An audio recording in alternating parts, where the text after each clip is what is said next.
Buenos días a todos. Pertenezco a Silem. Ya mi compañero David Zambrona hizo una pequeña presentación de la empresa. Yo concretamente soy responsable de productos ozono y ultravioleta.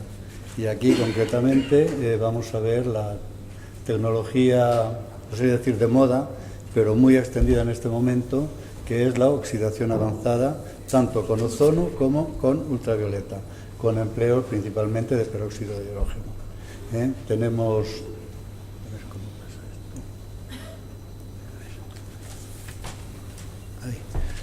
esto. El agua la estamos contaminando, la estamos usando para nuestra limpieza de nuestro cuerpo, eliminación de elementos que no digerimos de alguna manera, de excesos que estamos tomando, de medicamentos, hormonas, etcétera, etcétera. Entonces, puede ser procedente de agua residual urbana, agua industrial, pues con diversos compuestos, de cianuros, pesticidas, etcétera, el lavado de fruta, por ejemplo, pesticidas, disruptores endocrinos, o sea, materias persistentes, que todo va a ir al lago correspondiente o al efluente correspondiente y nos va a llegar a la planta de tratamiento. Eso también se están tomando muchas medidas en las plantas, en la SEDAR, para limitar de alguna manera la llegada a los cauces o al lago de estos microcontaminantes, ¿no? Hay varios casos ya en España, plantas grandes, que se van a poner próximamente en funcionamiento dentro de los próximos meses.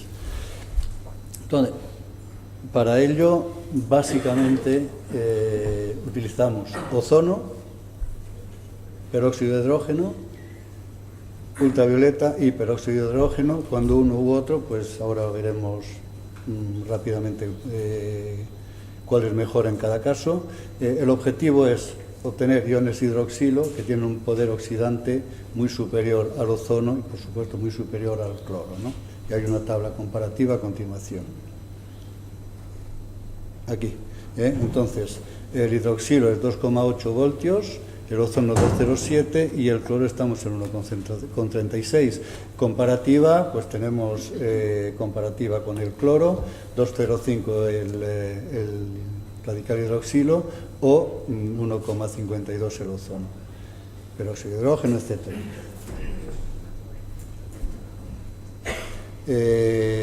Para ello tenemos tres tecnologías diferentes. Una, o sea, todas se llaman MIPRO. Una, el ECO3, que es con ozono, que es inyectar ozono en una tubería, tener un mezclador y a continuación ahí es donde tenemos la reacción. Microfoto, que es ultravioleta, para aquellos elementos que son fotosensibles, y la mezcla de los dos cuando es un agua ya bastante difícil, donde tenemos mezclas de varios tipos, ¿no? De cada una de estas tres hay una aplicación concreta, no aquí en España porque tenemos alguna planta, pero no es operativa en cuanto a oxidación avanzada, pero sí tiene el ozono, tiene la dosificadora para poder dosificar en el momento que lo necesiten. Una instalación típica de ozono, el ECO3, es generador de ozono, lo tengo aquí arriba a la izquierda, con su generador, medidor de concentración, caudalímetro, fase de potencia, pantalla táctil, analizador de redes, etc. La transferencia a través de side stream con bombas de recirculación, que tomamos el agua de entrada a la planta, inyectamos el ozono gas a través de un venturi y esa pequeña parte de agua a través de un mezclador estático, luego hay un diagrama de flujo genérico, pasa al flujo de agua y se mezcla íntimamente con él y empieza a tener lugar la reacción. Después ya pasa a la cámara de contacto para tener el tiempo de contacto necesario en este tipo de reacciones. como decía, se pone directamente en la tubería de acometida, 1, 2, 3 tuberías las que sean, con sus correspondientes bombas de recirculación. Todo controlado automáticamente desde el PLC central, si hay un solo generador, o un PLC central si tenemos más de un tipo de generador. Este es para tipo de aplicaciones, es una aplicación muy específica. Si hay un peligro de formación de bromatos, está la aplicación concreta con toda la bibliografía disponible y la aplicación con dimensionamiento y demás. El ultravioleta, como decía, pues es sustancias fotosensibles, que simplemente es el mismo proceso, inyectar el peróxido de hidrógeno antes de su paso por el ultravioleta.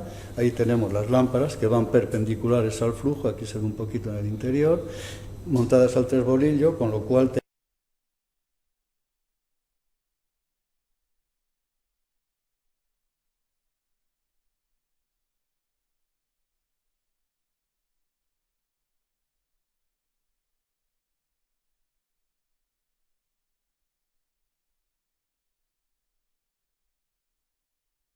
centro de Europa en cuanto a dosis, controles, es decir, sensores de intensidad, es decir, sensores homologados que, digamos, el de sanidad de turno puede llegar allí con su sensor y ver que efectivamente estamos irradiando la dosis que se está necesitando, ¿vale?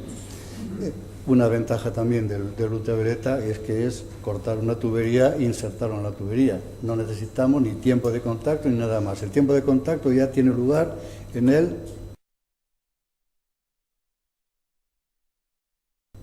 Y ya la mezcla de los dos es inyectar agua oxigenada y ozono, mezclador estático, importante para tener una buena mezcla, tanque de contacto, tiempo, desgasificación, para el ozono que no ha reaccionado, que está prohibido verter a la atmósfera cualquier tipo de oxidante,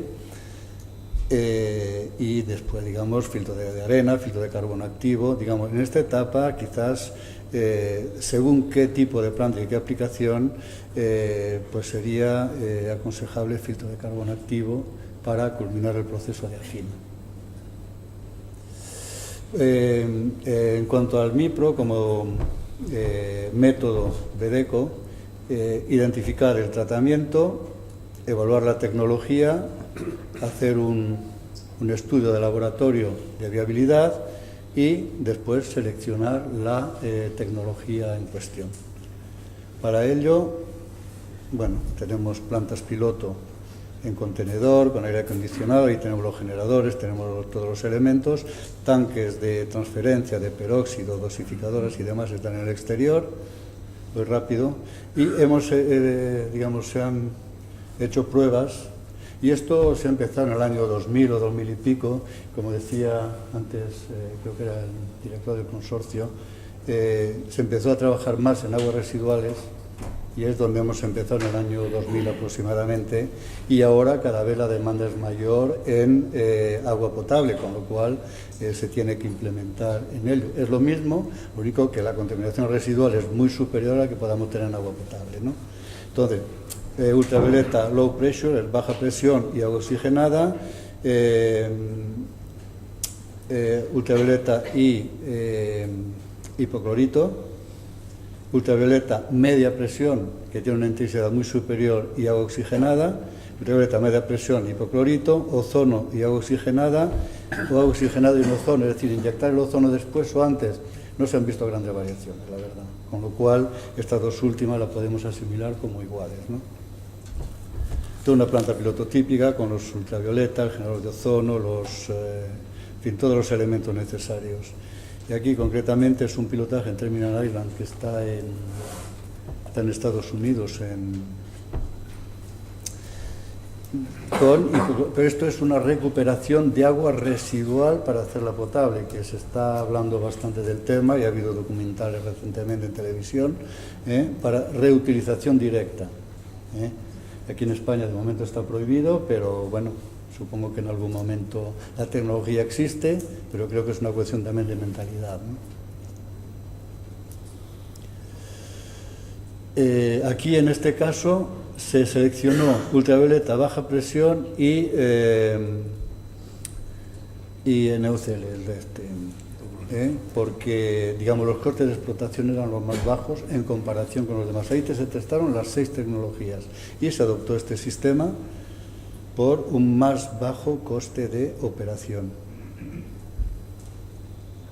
Bueno, se montaron los reactores como veíamos, 2 reactores en paralelo, con 920 julios por metro cuadrado, que es una dosis muy considerable, teniendo en cuenta que la dosis habitual para desinfección está en torno a 40-50 milijulios, de todas formas un 100%, un 120% superior, ¿vale? Aquí se adicionaban 4 ppm de cloro libre y 0,5 logaritmo de reducción del 1,4 dioxano y 6 logaritmos de adenovirus. Claro, las bacterias, pues evidentemente, pues estará con estas dosis, pues prácticamente el nuevo diátono de unidades logarítmicas, es decir, que con la tasa de contaminación que podemos tener aquí de entrada, pues tenemos un casi cero. Como siempre en ultravioleta, la eficacia es logarítmica, tiende a cero, pero siempre nos podemos encontrar algún microorganismo. Bueno, esto es un poco la planta, los 2 reactores en paralelo, la entrada de agua, siempre, digamos, la entrada y salida en esta forma para tener un equirreparto de caudales, en fin, son pequeños detalles constructivos, cuadros de control, de balastos. Para los balastos luego hay una vista, aquí son los cuadros de balastos, el cuadro de control de un reactor y después hay un centro de control que controla todo el proceso de forma automática, con caudalímetro, con una señal 420 mA para regular la intensidad de la integración ultravioleta, en fin. Es decir, que todo eso es una tecnología ya bastante asumida y controlada por Bedeco. Bueno, control de sabor y olores. Yo creo que esto es un poco el pan nuestro de cada día en muchas plantas, ¿no? Bueno, la típico la geosmina, la MIB, la metilisoborneol, no soy químico y el nombre pues se las trae, ¿no? Quiero decir que son formado por un bloom de algas azules y que causan un olor a tierra, un olor a laguna, vamos, un olor desagradable, incluso en muy poca concentración. Estamos hablando de nanogramos por metro cúbico, 30, 100 nanogramos, ya es un olor considerable. Y se reconoce muy fácilmente, es decir, que es muy fácilmente detectable por las personas. Entonces, forma de tratarlo, pues con radicales OH-, es decir, una oxidación avanzada, y en este caso se probó ultravioleta, pero ya directamente se iba directamente al ozono porque era, digamos, el tratamiento más adecuado. Se seleccionó ozono, efectivamente, por rendimiento y por mejor eliminación de sabores. El ozono de por sí ya va a eliminar los sabores y los olores, pero si le adicionamos peróxido con el radical OH-, vamos a acentuar más. Y si al final ponemos carbono activo, pues evidentemente tenemos un afino perfecto, ¿no? Esto es un aspecto de la planta, vamos, el generador de ozono, la inyección que veíamos antes en una foto, el depósito de peróxido con sus gomas dosificadoras, no tiene más.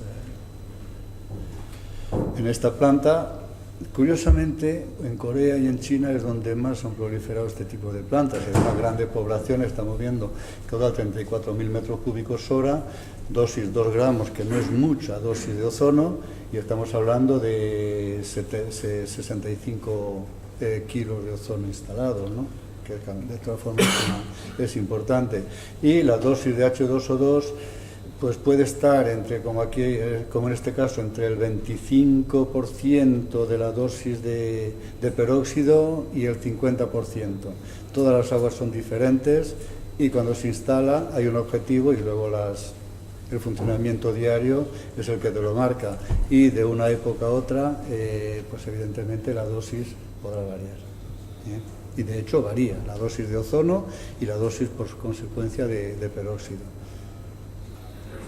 Esto, bueno, aquí en este caso había 2 líneas, de 17.000 metros cúbicos hora cada uno, con tubería creo que eran de 1.500 o una cosa así, con el sistema de inyección que está aquí con sus bombas inyectoras, y creo que eran 2 más 2 puntos de inyección, todo en función de la demanda de ozono, que a fin de cuentas, que es lo que manda, que va directamente y llegará con el caudal, entrará una o entrarán las dos en función del caudal de gas, para tener una óptima transferencia, es decir, un Venturi tiene un punto de trabajo óptimo y evidentemente si lo forzamos vamos a tener peor transferencia que si estamos trabajando a su régimen normal. Este es un poco el esquema, está en coreano. Tenemos la generación de ozono y aquí, bueno, perdón, he dicho 2, son 3 puntos de inyección, ¿vale? El agua bruta, la tubería de contacto, que es cortar la tubería e insertarla en el mismo, o sea que es muy poquito, carretes de unión y demás, y poco más. Destrucción de ozono, es decir, cámara de contacto, destrucción de ozono y, para evitar, y volvemos a tirar a la atmósfera oxígeno, que es decir, como decía antes, está prohibido tirar ozono a la atmósfera o cualquier tipo de oxidante. Esta otra es otra etapa en Corea, donde por consiguiente fue más, se seleccionó el ozono por el ultravioleta, porque había que dar también una garantía de desinfección. El ozono es mejor desinfectante y más efectivo que el ultravioleta, pero a nivel mundial no está, homologado como desinfectante único. Aquí en España se pide cloro, pero en muchos sitios de Europa y en Estados Unidos, por supuesto, el ultravioleta está considerado como único. Por ejemplo, en Suiza, en el año 85, que fui la primera vez, pero bueno, cloráis el agua de consumo, utilizaban ultravioleta ya, estoy hablando de hace 30 años. La aplicación es la misma, es inyectar peróxido, 5 ppm, necesitamos mayor cantidad de peróxido por este tipo de aplicación. En este caso, en lugar de ser 2 reactores, en este caso son 3 reactores en paralelo, pues por necesidades de la planta, yo que sé, igual trabajan desde 1.000 hasta 4.000 metros cúbicos hora, entonces es mejor poner varias líneas y trabajar con una al 50%, donde podemos llegar a trabajar al 16% del caudal total a pleno rendimiento y en condiciones óptimas de funcionamiento, es decir, el OPEX, el coste de explotación, que es importante. Hablando ya de estos caudales, es importante algún céntimo por metro cúbico. Y la reducción pues es de 0,5, lo suficiente, ¿no? Entonces, ya para terminar, creo que estamos ya casi en el final. El MiPro tenemos 3 tipos de tecnología, una de ellas combinación de las dos, una es ozono, ultravioleta o combinación de las dos, dependiendo de el objetivo y los contaminantes que tengamos en el agua. Muchas veces en este caso pues es objeto de una planta piloto, la viabilidad prácticamente ya la conocemos, o sea, no hace falta hacer una prueba de laboratorio, salvo que sea un caso muy específico, pero sí un pilotaje quizás, más que nada para que el propio cliente se convenza de la aplicación. Luego, otro tema que es el Oxelia, que está más bien para agua residual, pero se está extendiendo a agua potable, que es una contaminación, una combinación entre ozono y filtración. Y bueno, la flota de plantas piloto es bastante importante para poder atender pilotajes de forma puntual en las plantas. Y como decía antes, el sistema ultravioleta, igual que el sistema de ozono, o sea, se va a regular de forma automática, fijamos una dosis, de forma automática la va a mantener en función del caudal de agua y la calidad del agua, es decir, la transmitancia. Antes decía el compañero de Hatch la turbidez, que nosotros medimos la transmitancia, que se mide a 254 nanómetros, que es la diferencia. El demás del procedimiento es el mismo. Entonces, si el agua mejora, lógicamente bajará la dosis bajará la intensidad ultravioleta para mantener la dosis, que es el objetivo final que estamos persiguiendo. Y, bueno, tener unos costes de explotación adecuados. O sea que prácticamente era esto lo He ido un poco deprisa, pero no sé si me he pasado de tiempo, he ido justito, pero bueno, eso es a grandes rasgos. Aquí se podía hablar durante días seguidos que no terminaríamos nunca, pero bueno, esto es todo. Muy bien. ¿Vale?